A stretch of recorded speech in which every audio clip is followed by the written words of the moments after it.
Welcome everyone. It's my pleasure to welcome you to the first performance of this version of To Whom I May Concern. I'm Stephanie Shivers. I'm the Chief Innovation Officer and Vice President of Program Development here at CaringKind. When you came in, there was a white card on your chairs, and if you could find that card now and a pen, I'd appreciate it. I want everyone to take that card out.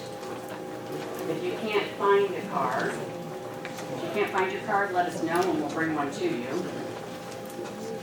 Everybody got a white card? Excellent. I want you to write down on that card 3 words that come to mind when you think about living with mild cognitive impairment, Alzheimer's disease, or another dementia. Okay? 3 words that come to mind when you think about living with mild cognitive impairment, Alzheimer's disease, or another dementia. So for yourself or for another person you're living with? Whatever comes to your mind when you think of living with one of those conditions.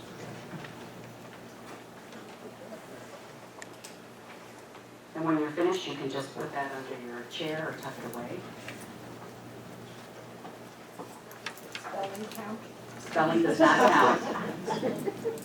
And then if you can just put a little number 1 up in the corner of your card, that would be great. Thank you.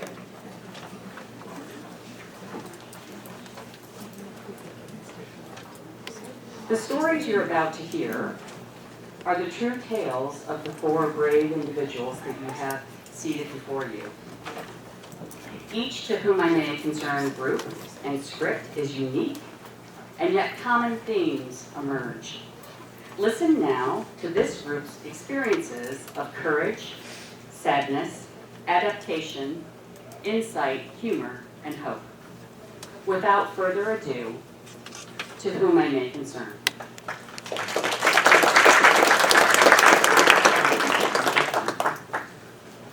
Doctor's appointment, 11:15. Go to pharmacy, excuse me. Practice the piano. Practice piano. Lunch at the Irish Center. Order flowers for delivery. Feed my cat, Farfel. Buy groceries and feed my cats. Farm bill due. Granddaughter coming to visit. Prep for taxes. Water plants in the greenhouse and on the terrace. Return my books to the library. Cognitive stimulation group at 10. Whoa, for just a second. Sometimes I think my life has been reduced to calendars and post-it notes. What was life before post-it notes were invented? Those little yellow scraps of paper, they're like my memory these days. They hold important dates and numbers and appointments. As long as I don't lose them, I'm okay. You see, my memory isn't so good. I've really become so self-conscious about it.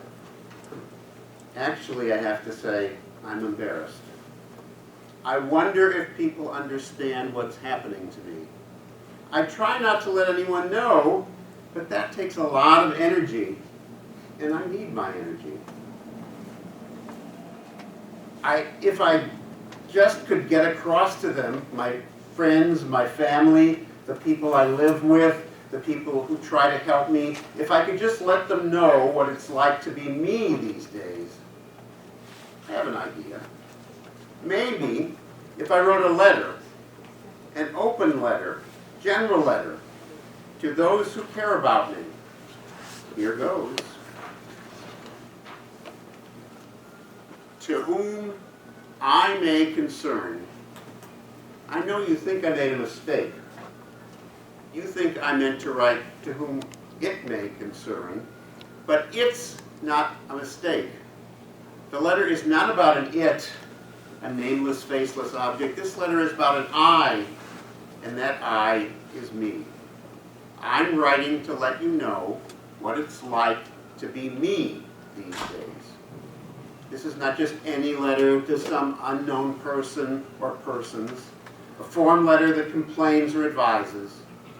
And don't worry, it isn't going to be one of those general holiday letters either that people send to brag about their above-average children or hyperactive schedules. No one brags about the way my life has changed. Actually, most people don't even let others know about it. We keep quiet about this. You see, I've been diagnosed with dementia. Sounds bad, right? Actually, it's a terrible word. To lose one's mind. But you can see that I haven't lost my mind yet. I have problems, yes, but I'm still managing one day at a time. Stop right there, Stephen. No, I don't like that word. It feels pejorative. Right. Let's all agree to use cognitive loss or cognitive challenges. I agree. It sounds like we're dementors, you know, like Harry Potter. Let's not use the D word. All right, no more D words. Sometimes I think it's worse than the F word. Depends on who you're talking to. See how important this is? Which brings me back to the purpose of my letter. I want to share with you what it's like to live with this terrible disease. Yes, it is a terrible disease, but that doesn't mean that my life is terrible. I want so much for you to understand that, because I think it would make you feel more comfortable when we're together. I can't always find my words when I'm with you in person. Actually, that's part of the problem. Sometimes my mind goes blank, and by the time I found the words, you've already moved on to the next topic. I'm hoping a letter will be better able to share my thoughts with you. A letter allows me to find the words without losing your attention. So here goes. Let me start at the beginning, which takes me to the first days of memory tests and CT scans. Those were extremely scary times.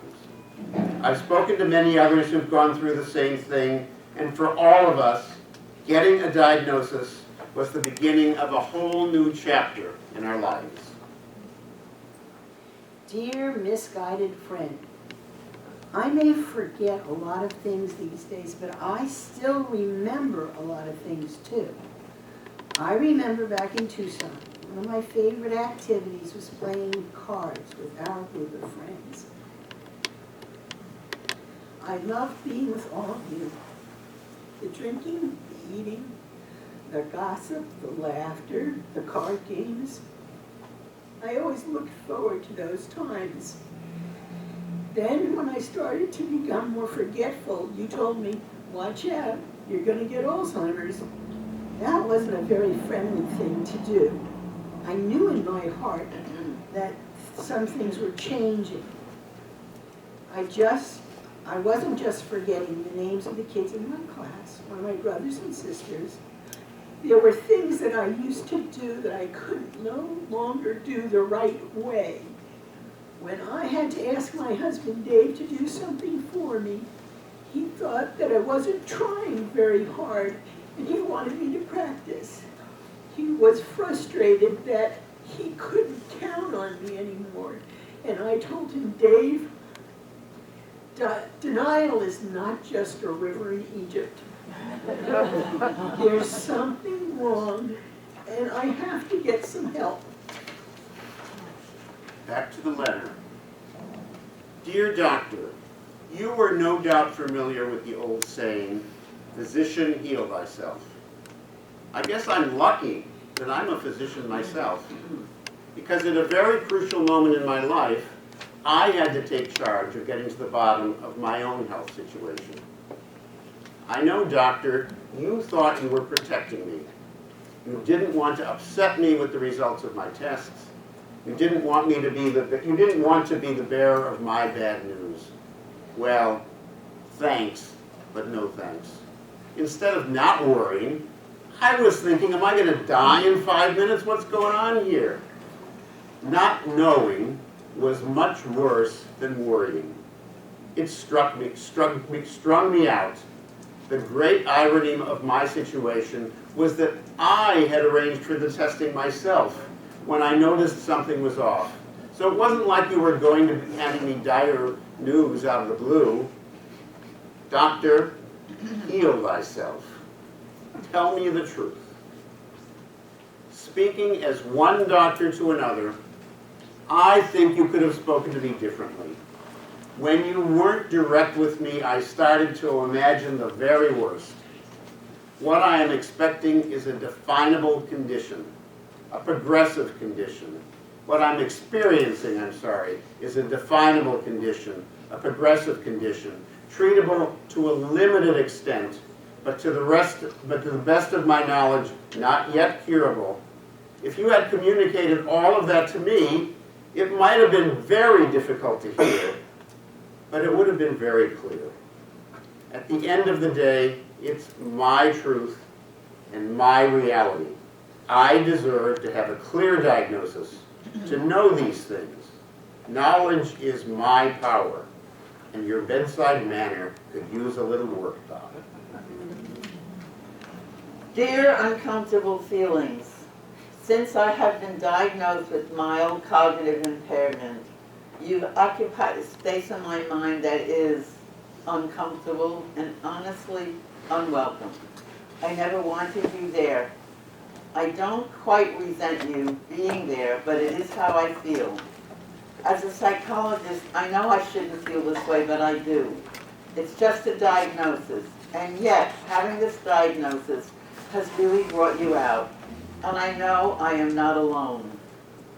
All of us living with cognitive impairment feel you, some embarrassment, and for some, possible shame. Back to my letter. To whom I may concern. Yes, the diagnosis and evaluations are difficult times that don't go away.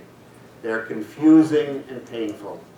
Alzheimer's or FTD or whatever you have turns your life upside down. In the days leading up to the diagnosis and for a long time afterward, you're pretty much numb and in shock. You want answers, but at the same time, you really don't want to know. And for many people, in the end, they only get a vague diagnosis. It's mild cognitive impairment. It's mild cognitive impairment. Might be from work stress. It's, Can't be completely sure what will happen. excuse me. Robert? Okay, yes, excuse me.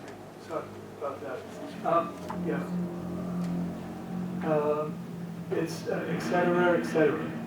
Feels like a crapshoot. I knew something was wrong. I wanted help and support. It felt like people thought I was being lazy or crazy or some other action that had no real consequence. I couldn't sort all the things to do every day. They gave you a handful of pills and a new appointment in 6 months. Can you imagine that? With all this activity, just 6 months, we'll see you, right? My life has just gone out the window, and they say, see you in 6 months. What do I know?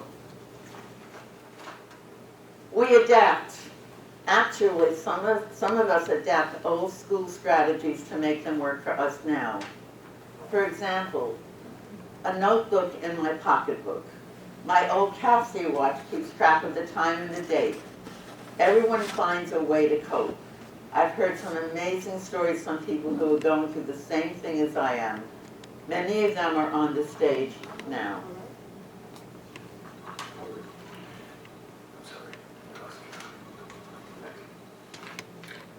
Thank you. Dear brain, never give up. That's my motto. It isn't easy to live up to every day, but that's the whole point. Never, ever give up.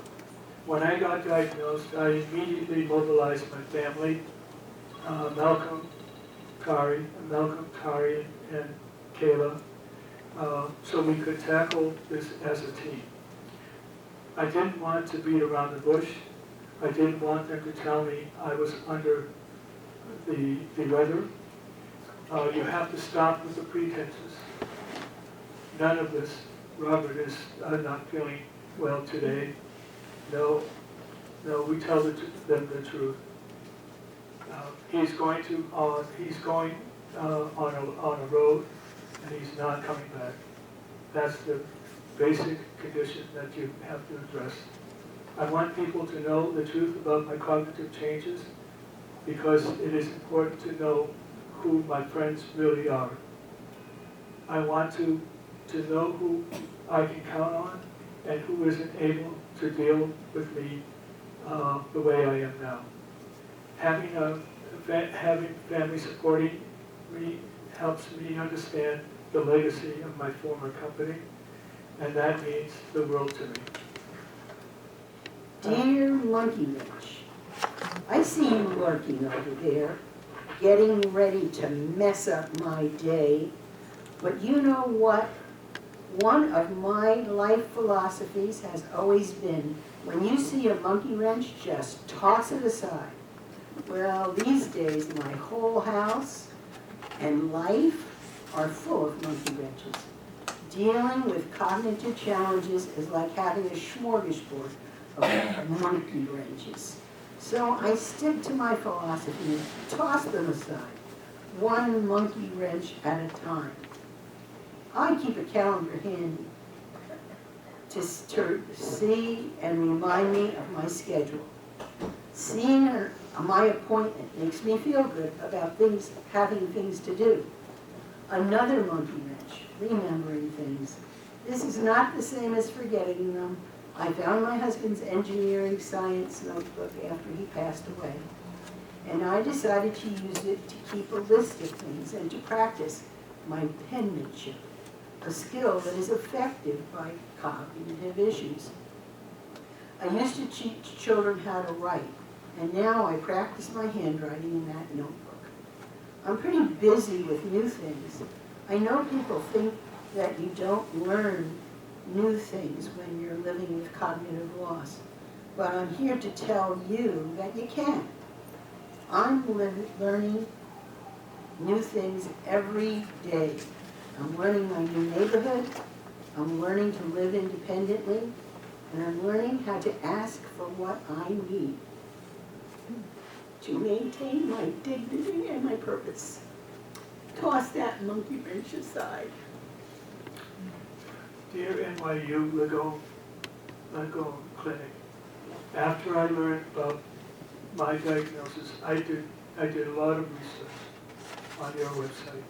I learned about the 6-step program for people dealing with memory loss. I got right into the first 5 steps. I made sure I did enough exercise. I pay attention to my diet, try to get adequate rest. I know it's important to engage in social activities and participate in programs that stimulate my brain. Being here today is step number 6, stimulating my brain. Receiving my diagnosis made me realize that I want maximum every moment part of my life. My wife and I have explored the city and using public transportation to visit new neighborhoods and different parks. We go to the parks on the river near our home in the Hudson Valley. Because of my career in building affordable housing, I especially enjoy seeing the amenities created by my nonprofit partners and seeing and hearing families enjoying living in quality affordable housing. Maybe I should have added a 7th step to the program, and that is get out there and experience your part of the world. It's working for me and my family. Back to my letter. To whom I may concern. So we're doing our best to adapt, to continue living our lives. But the ground under our feet is shifting. These early days are difficult, not knowing, suspecting. For some people, the awareness came quickly because they already had a family member with cognitive loss, a mother, father, or sister. Hard to fool yourself when you've already lived through it with a loved one or a friend. But even if you knew what Alzheimer's, FTD, Lewy body, cognitive loss is all about, living day to day is a real challenge. Forgetting, that is a big part of it. Thoughts come a bit slower, words missing, your mind going blank. Somebody summed it all up with one little phrase. Just give me a minute. Dear Dr. Pepper, one of my main jobs now in my household is to make coffee for my wife every morning. I don't even drink coffee. Never, ever. My drink of choice, I showed you. Dr. Pepper, you guessed it. I know. I drink it so often that my colleagues at the hospital actually put a picture of a can of Dr. Pepper in my spot on the staff photo wall. It's true. It's absolutely true. I can understand why you're tempted to say that you kept coming and going when I was working in the emergency room, and that you still keep me coming and going, Dr. Pepper, but that's not the case. It's actually my cat Farfel once again. Dear great big family. Dagan and I had a wonderful life in Arizona and Mexico. But I didn't get to see some of you as much as I would have liked to during those years. I'm so grateful that our daughter Amanda made my relocation to the East Coast as easy as possible after Dave passed away. She's done a great job of getting me settled in Long Island City. She's amazing. If only we could have relocated our son Zachary, it would have been perfect. But he's working in Arizona. I'm a real-life New Yorker now. I have a view of the skyline and the river, and on top of that, I get to spend more time with you, my family, again. When we're together, you delight me. When you tell stories of the things that we used to do when we were, all the things we used to do when we were growing up, the plays that we put on in the neighborhood, and making music, so wonderful memories. But most importantly, you are creating new memories with me. You travel across the town on buses and subways to teach me about my neighborhood and accompany to my first, a lot of firsts, like the first visit to the Irish Center and my first time finding the grocery store nearby.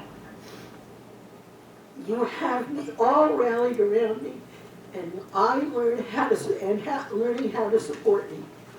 But best of all, most important to me, you see me as I am. You see me. Thank you for that. It is the greatest gift. And sometimes, and something that is felt, and therefore never forgotten.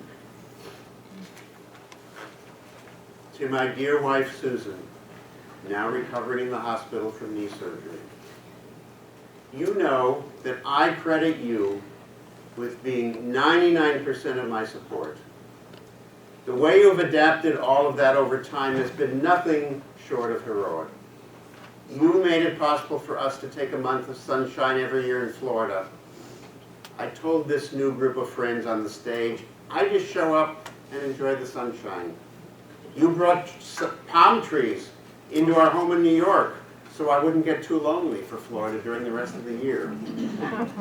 You handled logistics, you support me in maintaining independence and organize outings and experiences every shape and every form. You have even set up location devices so you can find me if I go rogue on my own adventures. You are my personal assistant, professional organizer, and travel agent. Nice to have a few perks with this disease. All I have to do is make the coffee every morning. Just ask the cat who's got the best deal these days. Dear greenhouse plants, spending time with you in the greenhouse on the terrace of our apartment gives me something to do and care for every day. You keep me connected to the wonderful life I've had with Bill, who designed your glass walls for me. Who would ever believe that I, the daughter of Jewish refugees, would end up with someone with the name William Ross Lloyd III? Bill was a wonderful, intelligent, big-hearted doctor at a community health center where I worked as a psychologist. He was the great love of my life. We literally sailed off into the sunset many times on our boat, and I wasn't just a passenger on the sailboat. I learned all the ropes. Back to my letter. To whom I may concern, the words and the memories come slower, or sometimes not at all. The disease has a way of silencing you. The plaques and tangles in my brain are doing their job, whatever that is. But we're not the only ones who are changing. Cognitive loss has a way of changing the people around us too.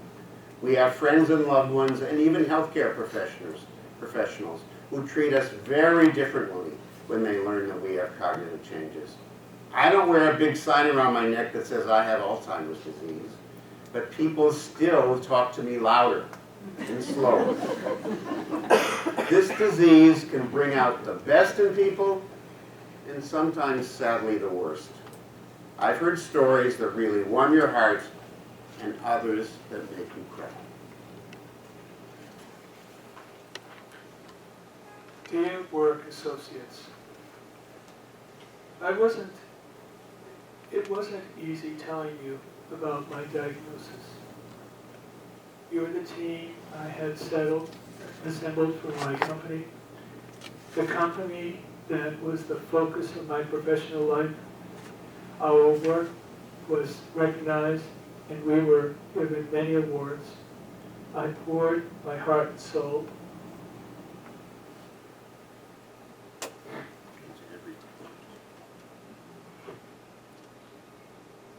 I poured my heart and soul into every project. I was always looking forward to the topping off ceremony. When we completed the building, put the last beam into place. I can't imagine the shock I felt. I can't imagine the shock I felt when I learned you had even more ups. Oh, sorry. Okay. Yeah. Oh, I'm sorry. You can't imagine. Excuse me. You can't imagine the shock I felt when I learned that you had a ceremony on one of my projects and you didn't even invite me. Even more upsetting was when I learned that you had removed my name from drawings. That we're using that on my name from drawings that you were using at presentations.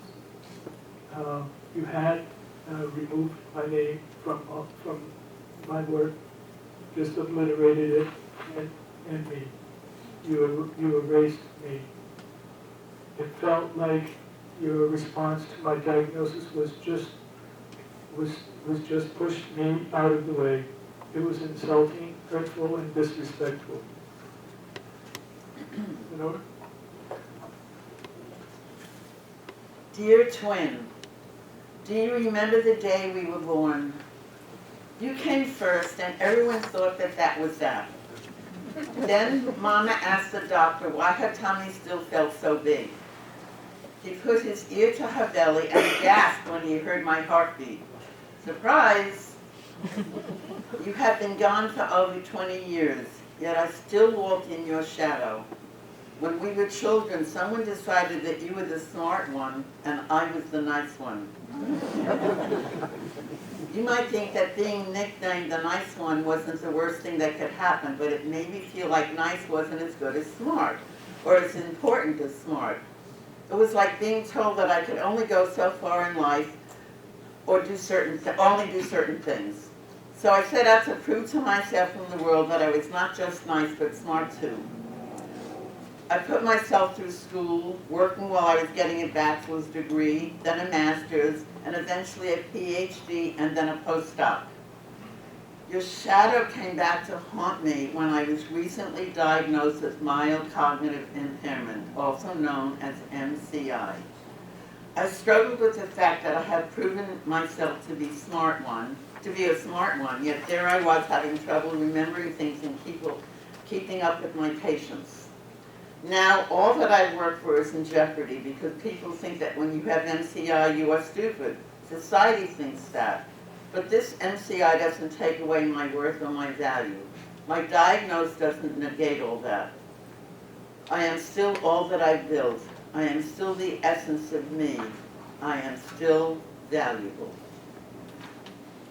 Dear generous souls, you know what makes my life better? Nice people. People who smile. Not people who tell me to watch out. Now that I've come to understand my circumstances, I want to get it out of the way. I don't mean by wearing a sign on my chest, stand back. Not too long ago, I went to the Irish Center in my neighborhood and I told a woman I met right up front that I have Alzheimer's. She was so kind. She helped me get my lunch and find a seat and introduced me to the people at my table. This really helped me. I had my knees replaced and have a history of physical issues. So Anthony walked me home from the Irish Center, all downhill, so he could be my brake. Do you ever try walking down hills when you can't control your legs? It's nice to have a brake in front of you. This has added strength to my legs, so now I can use a walker successfully, and now I can navigate my neighborhood.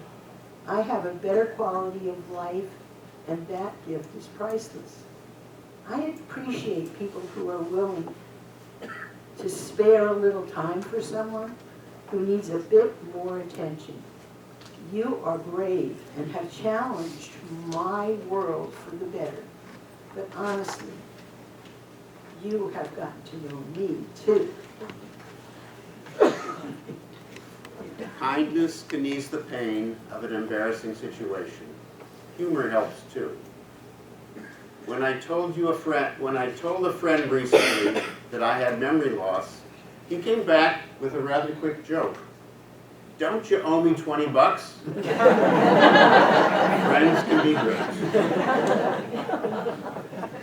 Hey everyone, after working on this script, we have certainly become friends. Now that we know each other, maybe we should get together. As you know, I'm in Long Island City. Or would come to your house more. I'd love to see your greenhouse.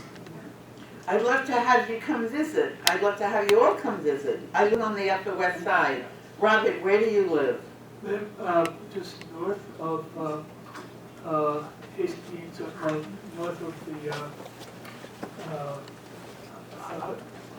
north of the city, and Hastings on Hudson. I also live on the Upper West Side, but as everyone from New York knows, West Siders just never cross the park.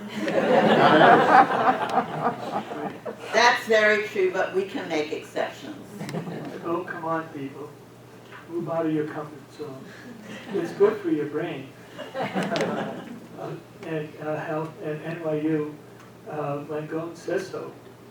I'm not sure of anyone with the subtlety of that.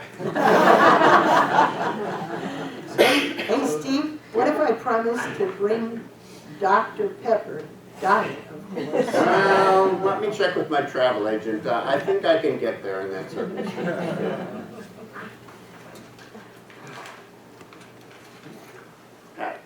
Okay, dear calendar, before I joined this group, I was trying out strategies to help me to cope with my schedule and my new home. I was doing so many things. I didn't want to forget them, but I would, or almost anyway. In the morning, I would forget something I had planned to do that afternoon. Forget, forget, forget. Do you see that pattern emerging here? Then, at one of our sessions, Lenore shared a story about how she had a little black notebook. She writes everything down in it. She had always used that notebook since the time that she scheduled patients as a psychologist. Brilliant. Wait. Lean into the system. That worked for me in the past. Huge light bulbs. So I adopted the calendar method, and when I was teaching, I used it to show my students to help them map out their weekly homework. That way, the students and their parents knew their responsibilities when they had worked on what their responsibilities were for the next week. Voila! Using my old calendar method gave me more confidence to go about my day. We all have things that give us confidence. Calendar. My calendar, it's a book. My life, Susan.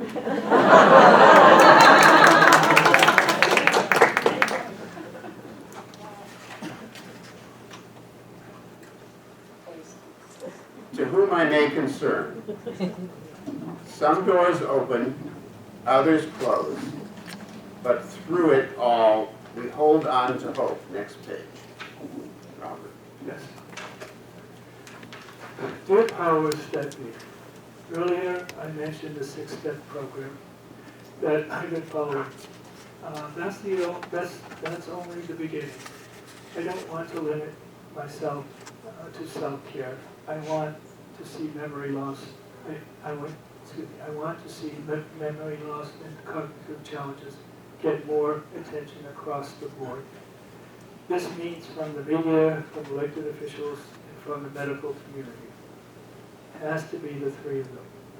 Every member of our society is getting older, and most families at some point will likely face the same challenges that my diagnosis presents to me.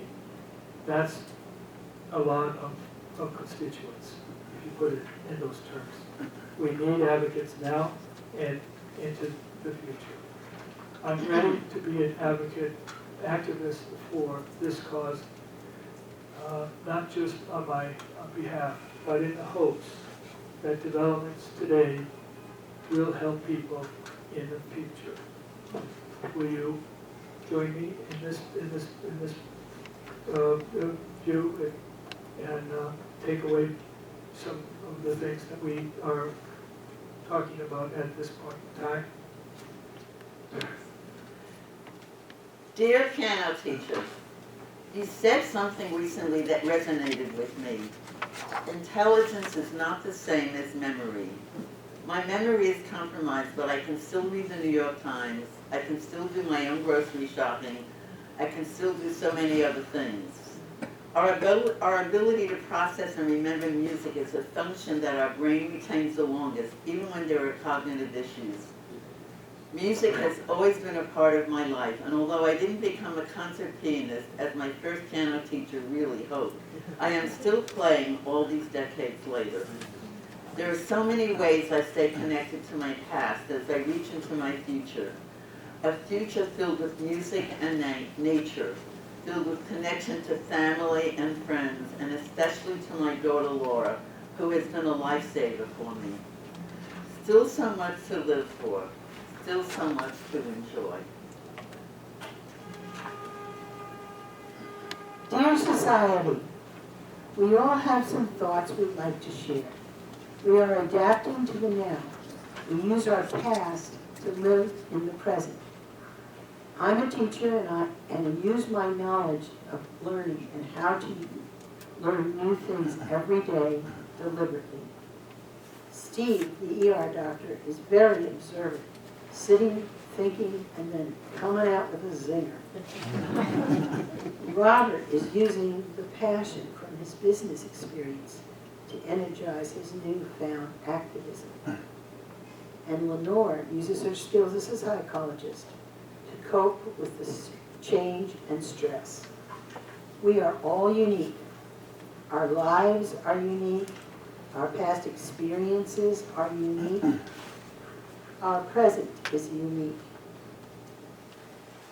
As we talked about the future in one of our recent sessions, I mentioned that we are holistic, not a statistic. Let's try that one on. To my letter, to whom I may concern. What more can I tell you? Let me just end by going back to the eye of your concern. You can see from our stories that we are ordinary people trying to make the most of a difficult situation. We don't want to disappear. We're doing all the things the experts say we should be doing. We exercise our mind and our bodies. We keep up with the research. We take the pills. We also try to forget. I know that may sound funny. Forgetting is at the heart of our problem. But we try to forget about our illness. We don't want that illness to define us. We are more than our memory and more than our illness.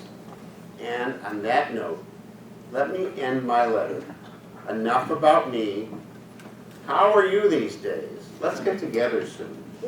And thanks for listening and for your concern. Fondly, Stephen. Passionately, Robert. Hopefully, Lenore. Gratefully, Pat. Happy trails. Happy trails.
I'd like you to find the white card that you wrote down your words on.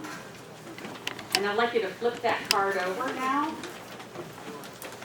And I'm going to ask you again, please write down 3 words that come to mind when you think about living with mild cognitive impairment, Alzheimer's disease, or another dementia.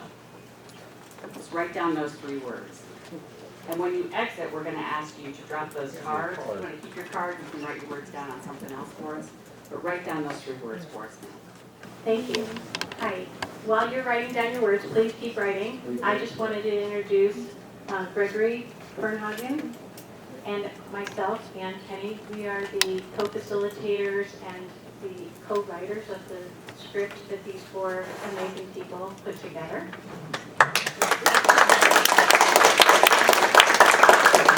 And in this section, we'd like to do a little talk back with the audience, and Stephanie and Suzanne are going to man the microphones that the audience will use. I don't think they're going to actually surrender them, so don't try to wrestle them.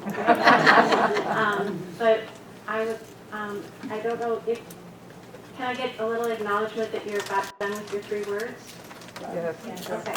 Then I was wondering if anybody would be willing to share what their words were and what they became, and any thoughts you have on if there were any changes.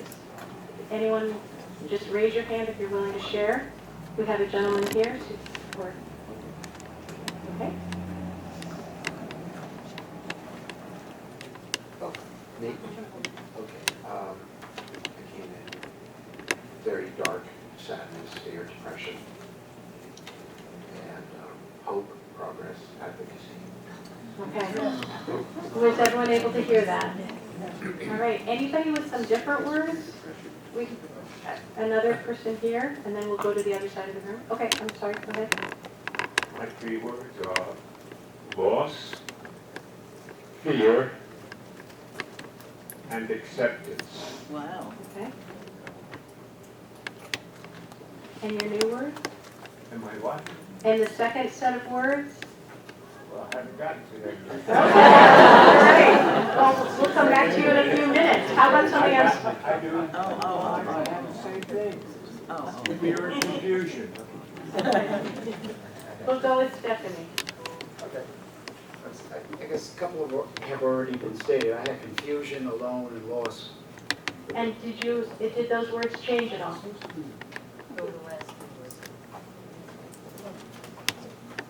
After hearing the program. At the end of the program, right. So I've changed it to exercise, stimulate, family. Love it. Okay, those are wonderful. Thank you. I see a big shift. Okay. Maybe one more? Okay. So I have initially frustration, loss of memory, and a less active lifestyle.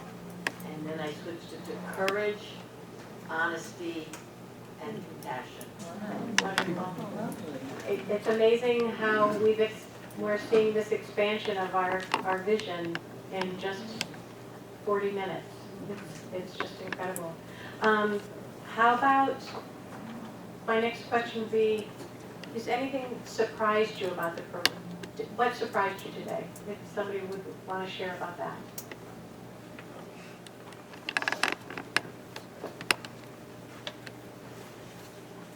Well, first of all, the brilliance of the cast.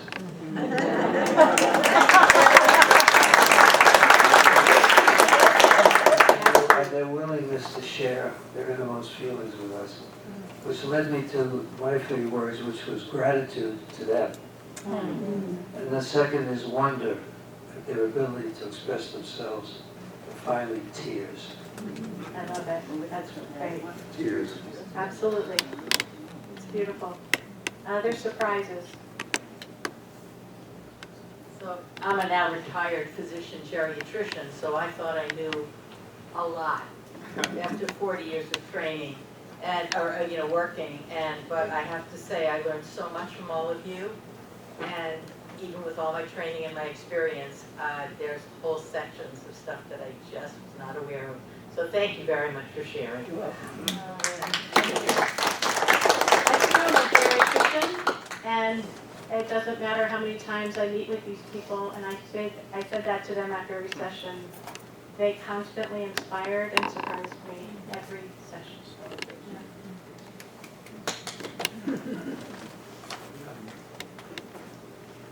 I just wanted to say that I think today was an awakening because you feel, when you're going through this, you feel very alone. You feel like you're the only one doing this. And sharing this, I think it was really helpful. Yes. We're all better together. Yes. Thank you. I can open it up now to a couple, oh, one more person?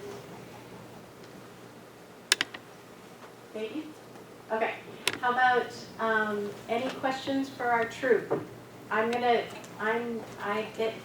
Because I have a microphone, I get to somewhat edit any question that comes our way. And I get to pick who gets to answer it.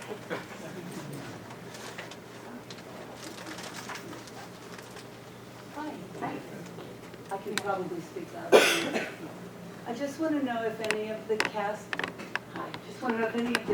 can speak about the progress of creating this show, where you began and what it was like to develop what you ultimately had to say. Can we break it down into a few Sure. parts I so that everybody can Sure. share? Okay. Pat, why don't you talk about what brought you to even come to the program, and then I'll move it down the way to each of you to speak to something. I was feeling very alone. I had just come and left everything behind, and that was hard. And my daughter was doing so many things to help me, and I felt guilty about the time I was taking away from her life. And when I came here and did this stuff, it gave me a whole new focus and new people to talk to. I mean, I had nobody, just Mandy and Kathy, and that was it, and Josh, and that was about it. And so this has opened up people that I know now, I really do. Yeah. And, Okay. yeah, and their response to me has been very wonderful. Well, you're very wonderful. Oh, thank you. Robert, so the piece I want you to answer is, so you came to the program, then what was it like to come on screen and start talking to this group of strangers in the beginning? I have to say that, it scared me estless. To make sure everybody knew that, I didn't have, well, once we started to go into details and so forth, you could feel there's a change of folks when we were working with them and how, the issues were starting to become clearer as opposed to darker. And it got us to this point right now, today. I could be stumbling and bumbling, which I unfortunately do from time to time, but, that's not the big issue. The big issue is that we don't have as much time as we think, and we must address those issues now. Perfect. And Okay. we hope that this is step one to something in the future. Okay. And Steve, after we started getting together and things did start to coalesce, as Robert talked about, what were your thoughts kind of midway through? Did you still wonder, is this going to be worth it? Or, and I'm putting words in your mouth there. But I did see it in your eyeballs. Was there a shift at all? You know that every time I enter any one of these programs, and all of you sitting in the middle, I sort of say, why did I come here? What am I doing? There's something else that I could be doing today. And then I find out that in that group or in this group, there are 5 or 10 or 15 people, usually very similar to me, similar in age, sometimes different sexes, coming from the same city, dealing with exactly the same problem. And not all of them deal with the problems in the same way. So just by hearing what other people have done, have not done, haven't been able to do, difficulties that they're having, any of those things, positive things, negative things, good things, bad things, it works for me. I no longer enter these programs saying, this is going to be a waste of time, what am I doing here? But that is how I start. And Lenore, you're the cherry. You're the cherry on top of our sundae every time. You're always the hopeful voice. What did you think about I better be hopeful. No, I had never been, I never participated in anything like this before, so I was very willing to take part and see what it was going to be like and see how it would, I mean, I have, helped a lot of people over the years that I was a psychologist and ran a program at NYU. I was very happy to be here and do my part and read my little piece. your words? Yeah. My words. Yeah. And very interested to meet the rest of the people. Yeah. That I found, that is one of the things I have found very interesting, meet you and see what it's like for other people in my sort of age bracket. I think I'm the eldest, but yeah. Who are you? What? I don't, may not look it, but I'm older than all of you. I look oldest, but I'm not. I'm the youngest. I'm You this- should know that every one of the words that we read was said by the person that read them. Absolutely. Yeah. These are words From our hearts. that were taken by our coordinators as we were talking in a group. And we would say, I can't understand this, what do I do, this is horrible. And they would write down what we say. And so every single word or phrase or idea that you heard from was said by the person who said it. Right. Because our colleagues copied them down and put them together in a format, which is, I think, just exceptional. And that's the most exceptional part in my opinion. This isn't a fairy tale or an illusion about what might happen in the future. This is people in the real world who have real problems today. Us. Us, the 6 of us or the 7 of us, however many, these are our words. Steve, I want to do something here. Oh. Bear with me on this. Last night I was out, we were out, my wife is here today, walking the dog and really having I think a pretty good conversation, but I had to turn off for a brief moment. So I just, in the back of my mind, I said, well, why don't we, I just do a quick analysis of people who have dementia. We don't use that word, remember? That's right. Right, that's not the word I was looking for. So I just want to know 50% of my little street had dementia issues. And that was just no paperwork, no, Wow. nothing. How do you know that? Because folks told us because they were having issues. And that's the Because first they time. opened up, because they Exactly. opened up and Oh, my shared. goodness. They And opened up. so, Wow. go out and tell everybody about this program and share and get the conversation going and let's get it out of the darkness and into the light. Yes, And yes. I think maybe one last comment and then I'm gonna have Gregory close us out. I just want to say that it was a tremendous privilege to hear each of you speak. So Can't hear you. I just wanted to say that it's been a tremendous privilege to hear each and every one of you speak and hear your voice and your perspective. And one of you said, I feel seen. I want you to know you're also hopefully feeling heard. And you've opened our minds. We often look at the perspective of the care partner or the caregiver, which is incredibly important, but it's fantastic to hear your perspectives as well, and we hope as a community together we can all support you and support other members. Thank you. Thank you. Thank you. Good. Very good. Second this one? Am I on? Okay.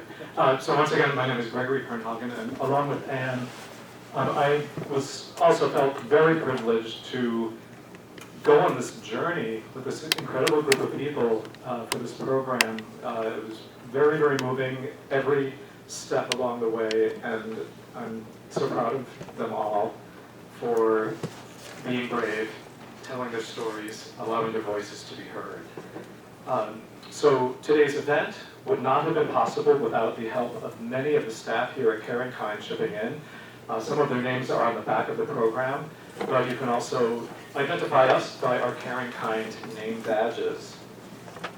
Now, as most of you know, CaringKind is a not-for-profit organization.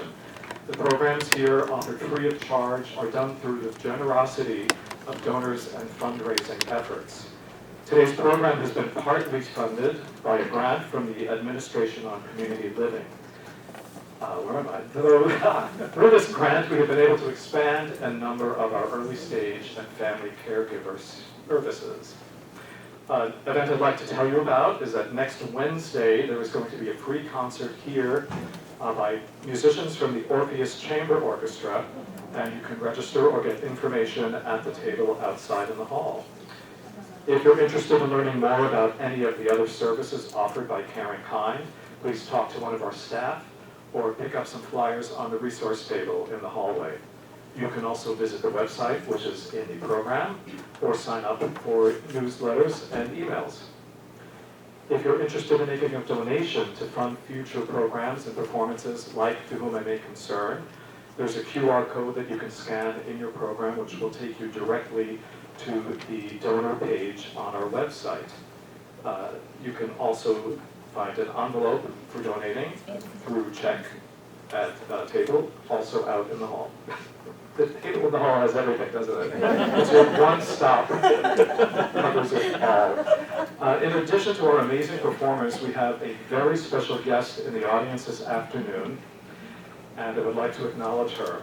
Maureen Matthews created To Whom I May Concern program back in 2006, and one of the first performances in New York was here at CaringKind.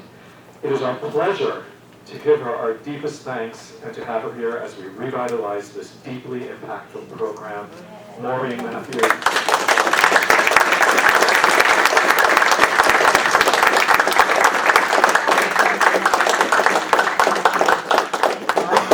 And please join me in a final round of applause for our wonderful participants, Lenore, Steve, Robert, and Pat.